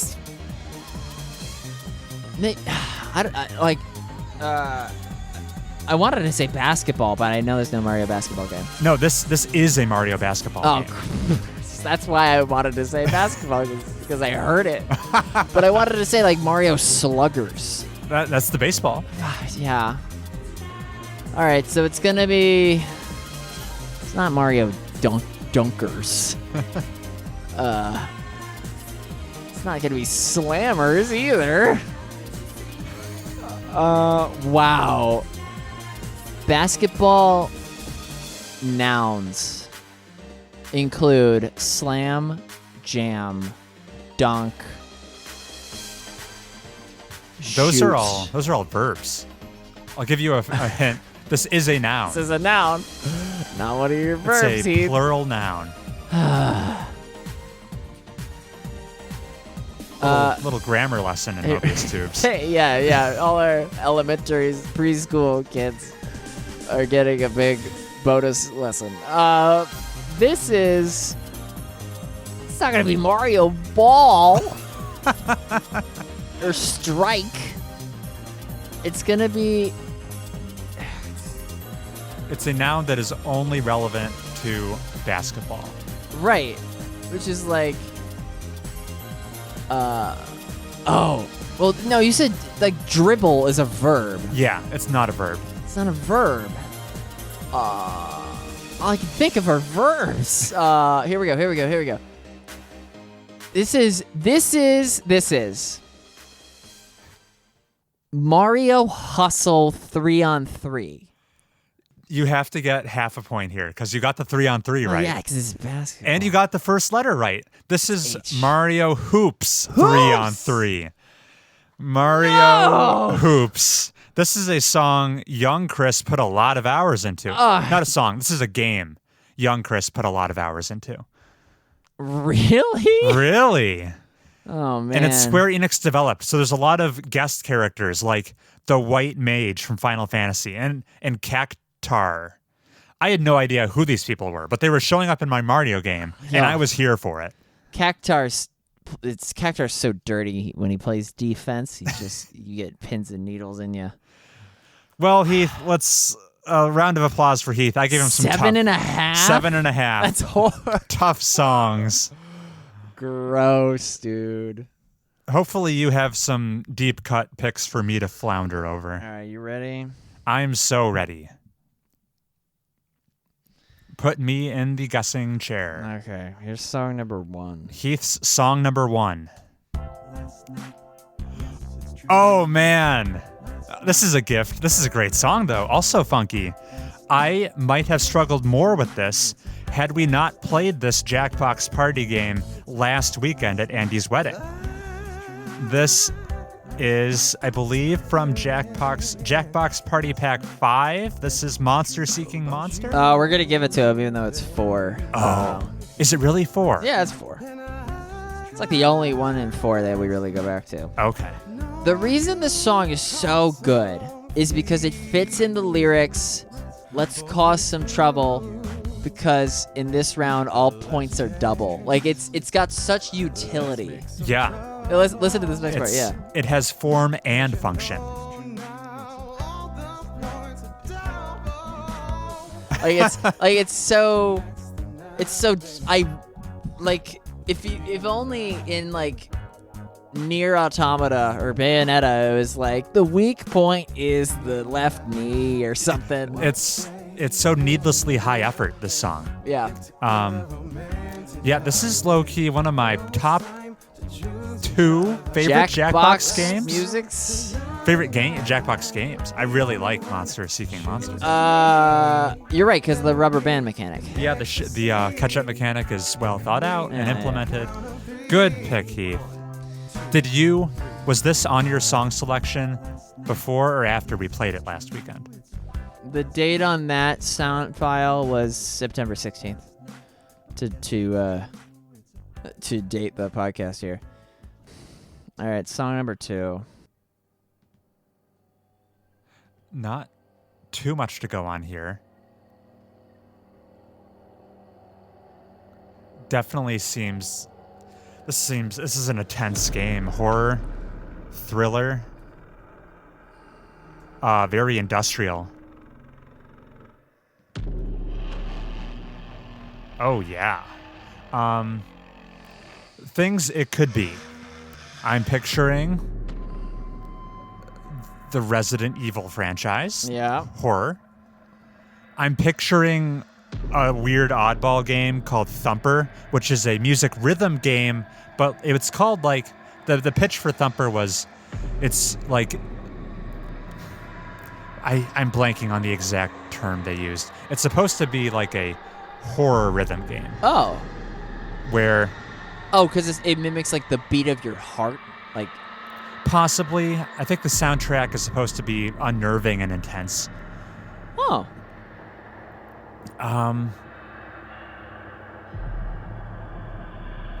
Yeah, I'll just say, wow, not too much of a rhythm or a beat to this song. This is very ambient music. I'll just say, is this maybe from the Resident Evil 4 remake that came out this year? Not from the Resident Evil 4 remake that came out this year. This game, which came out last month, Whoa. stars a chainsaw-wielding vagrant named Kane Hodder, or excuse me, Oh, that's okay. the actor's name, as Leatherface. Okay. Very good. That should be enough to get it. It's funny, when I listened to the music, I did picture a chainsaw. Which, Did ya? which Yeah. made me think of the chainsaw enemy in the village opening of Resident Evil 4. Ah, But yeah. this is appropriately the Texas Chainsaw Massacre video game. Yay! 2 points for Chris. Yay! For a total of 5. How much do you know about this game? I've seen a bit of it. Is it a competitor to Dead by Daylight? Only so much as it's like the third asymmetrical horror game to come out. Does it have a leg to stand on, or is it merely an imitator? It does not have the skill ceiling is not as high as Dead by Daylight. Okay. And like this game, it's got like the one killer. You can't Oh. play as it's just Leatherface. It's just Chainsaw Bubba. That sounds very limiting. Right. Because Dead But by Daylight... if you're the rights holder to Leatherface and Dead by Daylight is selling hotcakes, are you not going to leverage your IP? Good question. I feel like what would have been much lower effort and easier to do would just be license out the Leatherface character to Dead by Daylight. Yeah, but then they're making all the money on our character, Chris. Maybe. I'm not a businessman. But I'll take my 2 points. Yeah, there you go. Up to 5. Up to 5. All right. Here's this song now. Song number 3. Here you go. How loud is this?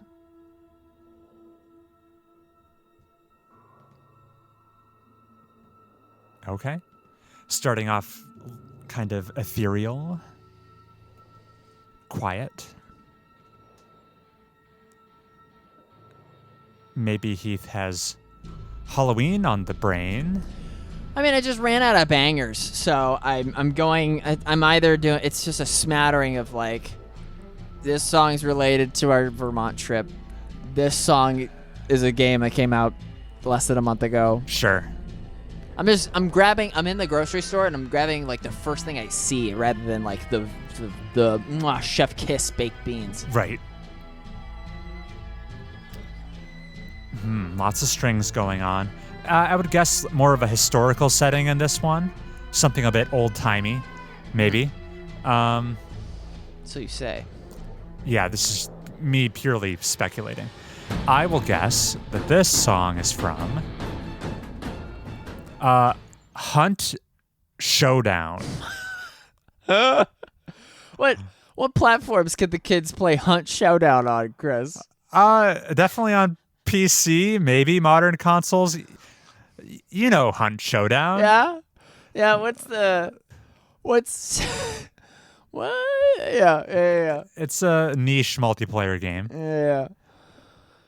Chris, the Hunt Showdown is not a real game. Yes, it is. What? Really? Hunt Showdown is real. What? It's What got year a did it big, come out? big scene.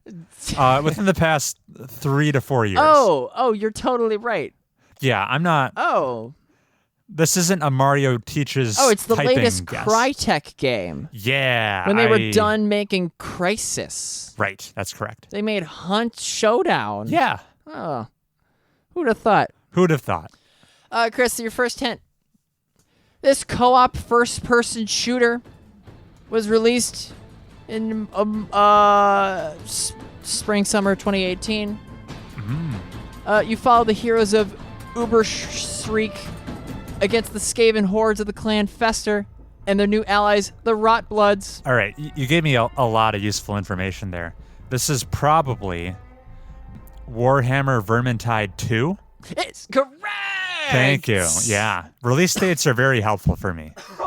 Oh, Heath, we're losing him. Oh, you know what? I chose He caught the Skaven plague. I sure. Oh, now I'm a vermin. You know why I chose this game, Chris? I have no idea why you chose this game. Its title it sounds like Vermont. You are. Tied to. You're not scraping the bottom of the barrel. You've broken through the barrel. Oh my You're God. underground looking for games. I'm outside the barrel factory, scraping whatever anybody will let me scrape. All right, you ready for song number 4? Thanks to that generous hint, I have tied it up at 7 points. Oh, but you're gonna need it. Okay. Song number 4.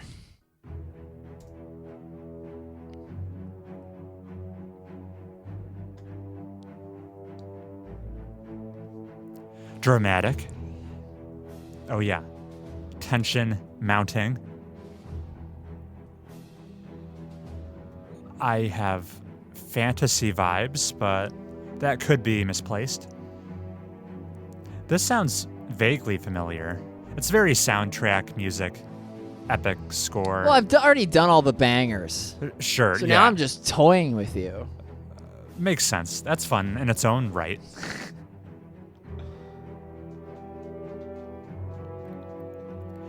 All right. I'm definitely going to need some hints helping me out here. So I'll just throw a guess out. What would be the most egregious guess to get Heath recoiling? Is this in the secret endgame level of Piku Niku? Gosh, what a dark turn. I mean, Pikuniku has some undertones. Secretly dark stuff, right? Because the bad guy is, he's pulling one over on the town. Right. But But it's probably- always but it's the tone remains Pikuniku. Okay. I should play that game. It was when you told me about Piku Niku, it was your favorite game you played that year. Of 2018? It was like 2020 or something. Sure. All right, so it's Maybe I was just having a COVID fever dream. maybe. I like Pikuniku. Yeah. That's your first guess? That's my first guess. God darn. Okay. Rip, Chris, that is not what this is. Your first hint. This 2018 stealth game. You love the year 2018 all of a sudden. I do? All of a sudden. Past couple games. have This been- 2018 stealth game has a level that takes place. The level is called what was it called? Whittleton Creek, Okay. and it's set in Vermont. Okay. 2018 stealth game that I can recall from memory. I don't know if there's anything in Vermont, but I'm going to have to guess it would fit the tone of this game. Could this be Hitman 2? It's correct. Yeah. You know whose theme this is? I don't. You're gonna have a laugh Okay. because who else would appear in the Vermont level? This is Janus's theme. Janus's theme. Janus is like the Nazi that's Okay. living undercover in the Okay. town. I have not finished Hitman 2. Oh, I spoiled it. I don't care. The story in that game is just a means to You've an played end. this level, surely. No, I've only done the Miami racetrack level. Oh, Maybe he's in that level too. So when you were searching for the songs, you were on the Vermont train, and then you saw Janus enter the room and just threw his name in the search box? Yeah, dude. Vermont Janus? You're hosting a podcast with Chat GPT. I just see what I see, and then I put it into the algorithm. Very interesting. Woo! Shout out to Janus. He's on this episode. But You just heard him. But our Janus is not an undercover Nazi. You're right. Nice. All right. Song number 5. Song number 5. Somehow I'm up to 9 points. Okay. Not nearly as dramatic as the past few selections. No. Putting me at ease as I drift into my Mobius Tunes victory. This is my victory lap. Because you already secured the dub. Yeah. Yes. Yeah. This is either No. This is no longer menu music. What makes you say that? It's too good. Tell me about it. I have no strong attachments to this song. This is an early game song. I have no strong attachments to this podcast. What? That's not true. This is This sounds like some Piku Niku music. But it's not going to be that. Instead, I will guess. Could this be from the game A Short Hike? Ooh, a short hike? Yeah. Oh, you did say that once. 2019 little indie game. I never played it, but it gets so much praise. Oh, wow, it's gorgeous. It's got a very distinct art style. Yeah, it's isometric. Yep, it is. You can probably beat it in one sitting. You probably beat it in one breath. Wouldn't that be the flex? You probably have to be like a swimmer to do that. Chris, your first hint. It's funny when you said you have to be a swimmer to do that, because my mind went to what skills would a swimmer have at completing a short hike really quickly instead of how long they can hold their breath. Wow. The things you contribute, Chris, never change. This game is a free-to-play 2D side-scroller MMORPG developed in South Korea way back in the year of our Lord, 2005. What? Wow, what a mishmash of genre labels. You said this is it's an MMO side-scrolling game? Yes. Wow, so it's like a platformer. It's 2D. I don't think I can name an MMO platforming game. Wow. 2005. So 2004 was World of Warcraft. So this is like early MMO days. Blaze the Trail. Yeah, this is probably in capitalizing on that hot new trend. I don't know what this could be. I abstain for guess number 2. You can't even say anything? Can't even fathom what this could be. Give me another hint. All right, hint number 2. The reason I thought of this title, Chris, Vermont is known for producing many products that we all enjoy.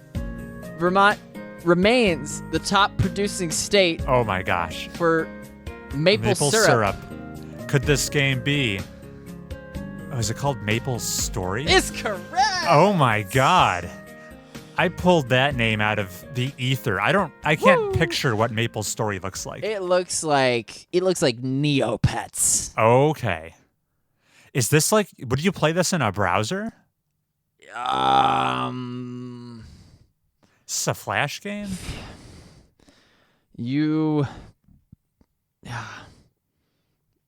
Maybe in Korea you would, but then they ported it for Okay. American users. Yeah. Wow. I somehow hit 10 points. Somehow So that was your Vermont themed list. tried to be at least. That's hilarious. Where does Texas Chainsaw Massacre take place? Write in if you think you know. Yeah. It's anyone's guess. You can also write into this show if you have other inquiries. You can do so by sending an email to mobiustubespodcast@gmail.com. That's mobiustubespodcast@gmail.com. Thanks for recording this pickup session with me, Heath. I enjoyed myself.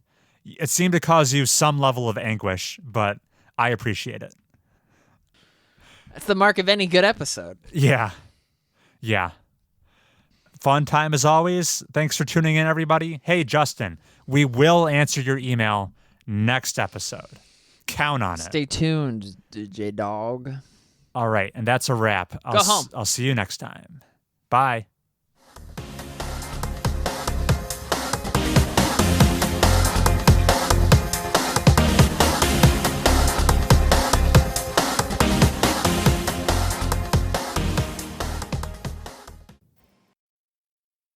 Hey Chris, it's Heath. I'm just here trying to... I'm doing this at work, actually, during my lunch. I hope you enjoyed the first half of this episode. I'm going to have to get you the Mobius Tunes half after, because it just needs more time. So, get wrecked, you soft-willed bitch. What does that mean? Alright, I'll talk to you later. Bye.